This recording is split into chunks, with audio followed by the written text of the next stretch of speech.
Ouais, je sais, j'ai pas fait de vidéo depuis un petit moment, je sais, on me l'a déjà dit. Ça fait au moins 5 jours que j'ai pas fait de vidéo. J'avais des trucs un tout petit peu plus intéressants à faire. Mais enfin, c'est comme ça la vie, c'est comme ça. Bon, je déconne, j'adore faire des vidéos, mais c'est vrai que j'ai eu des petits trucs à faire. Et puis, ben, faut pas m'en vouloir, c'est comme ça. Alors, bienvenue dans ce super tutoriel La mort qui tue sur l'audio, justement. Parce que j'avais une petite discussion avec un ami, Egon, qui fait aussi des vidéos. Allez voir sa chaîne YouTube. C'est Egon le Storyteller. Et on échange justement par rapport au sujet des volumes sonores. Parce que je lui dis que justement, je trouve que sur ces vidéos, le volume est un petit peu plus bas que les autres. Et je lui dis, bah, utilise un compresseur. C'est vraiment hyper simple. Et puis, ben, comme ça, tu vas pouvoir avoir un son bien meilleur, bien plus fort en tout cas, et puis ben voilà, tu auras disons au moins le niveau un peu broadcast.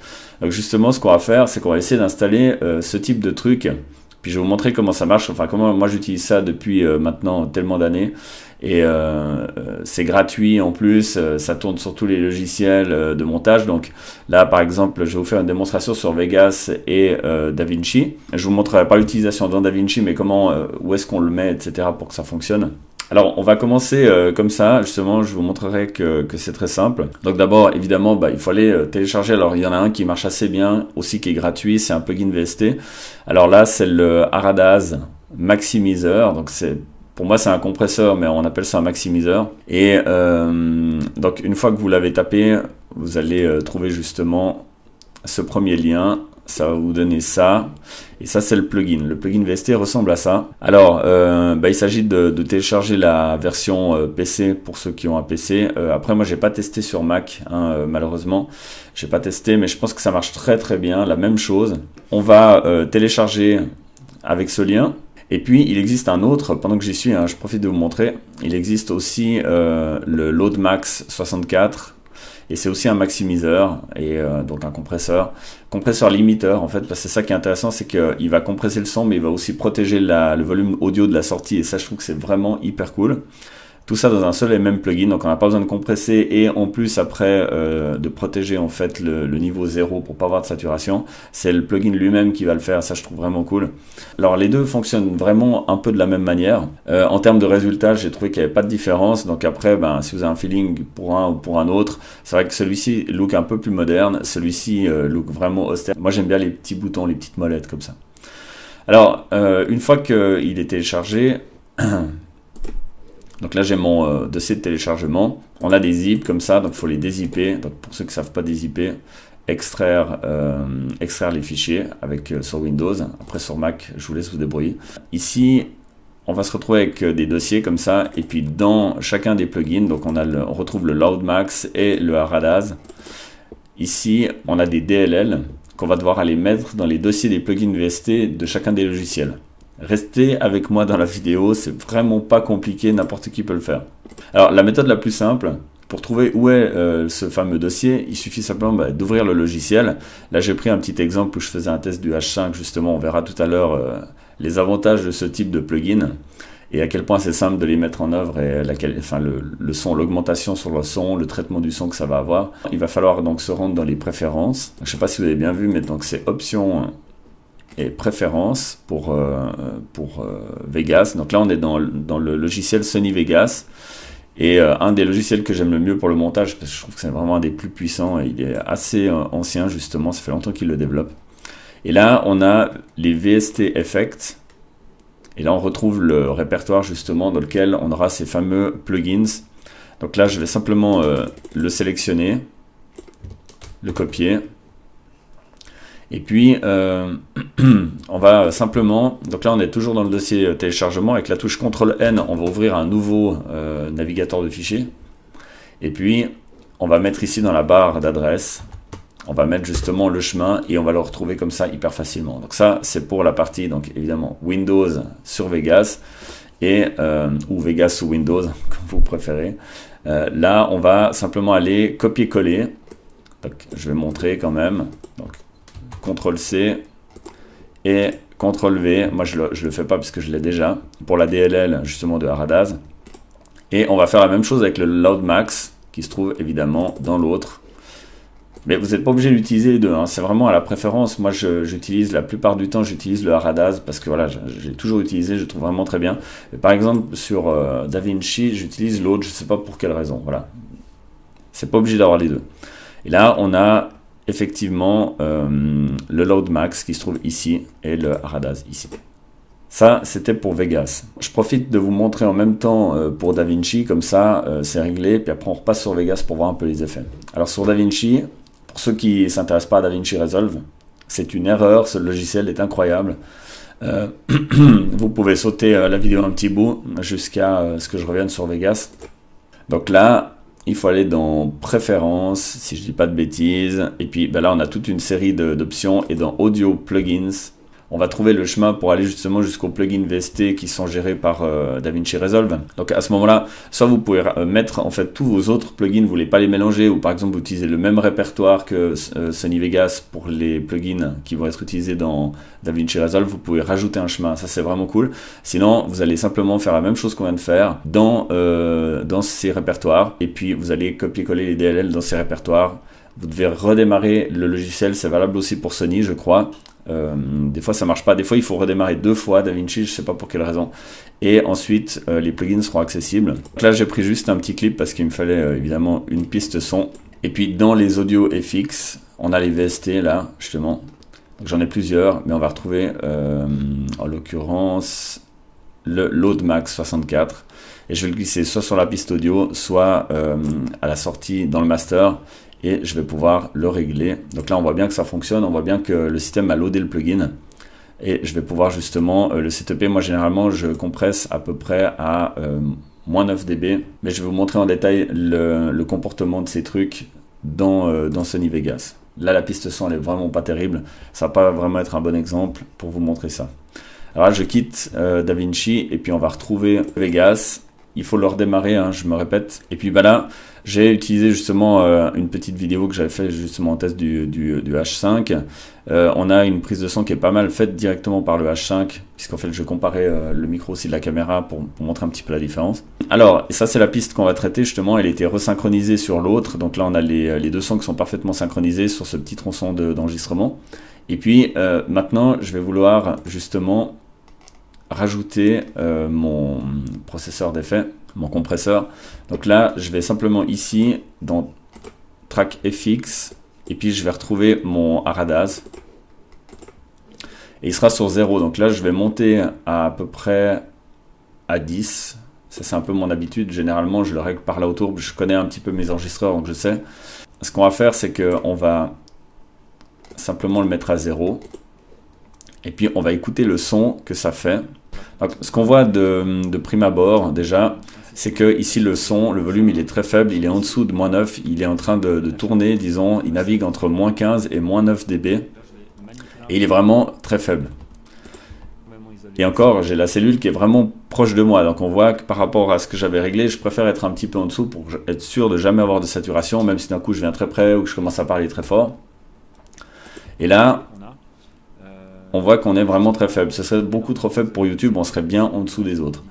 Alors, ce qu'il va falloir faire justement, c'est compresser ce son pour justement le rapprocher des zéros, mais ça va pas être le même effet que si j'augmente simplement mon volume, où justement je vais me retrouver par exemple, si je monte à 8, comme ça, je vais avoir un volume plus fort. Je vais peut-être carrément exagérer. Avec le boîtier qu'on a. Mais je vais avoir de la saturation. On voit bien ici que j'ai saturé de 3. Donc, et en plus, j'ai toujours une grande amplitude dans la voix, puisqu'en fait, il va naviguer à peu près de moins 12 dB jusqu'à 3 dB en saturation, donc de trop. Donc ça, c'est pas la bonne méthode. C'est une méthode qui permet justement d'aller vite comme ça, et puis de se dire, ok, là j'ai augmenté un petit peu mon son, ça va peut-être sûrement passer pour YouTube, disons 5 peut-être, et puis voilà. Mais j'aurais quand même, j'aurais un volume plus fort, mais j'aurais toujours une grande différence entre les deux niveaux sonores, c'est-à-dire quand je parle un petit peu plus bas et quand je parle beaucoup plus fort. Alors je reviens à 0 comme ça sur ma piste, et puis maintenant je vais activer justement le plugin. Donc là, il est activé, hein, sur Vegas, vous pouvez simplement activer, désactiver comme ça, une fois qu'il est réglé bien sûr, sinon ça ne fait aucune différence. Et puis là, je vais le mettre à 10, déjà pour commencer, et puis on va voir. Il faut justement énormément isoler les cellules et c'est relativement difficile pour la plupart de ces appareils qui ont... Ici, on se retrouve justement avec un truc qui est intéressant, c'est que quand je parle, la valeur base de quand je parle et la valeur haute se sont réduites. L'espace entre les deux s'est réduit. Justement, on a compressé le son. Si j'exagère un petit peu, justement, donc je vais le mettre par exemple à 12 ou 13, comme ça. Donc là, on voit bien qu'il protège, donc le son est beaucoup plus fort, mais en fait, le limiteur va protéger la sortie du master et on va pas avoir de saturation. Après, si on exagère trop, on a de la saturation.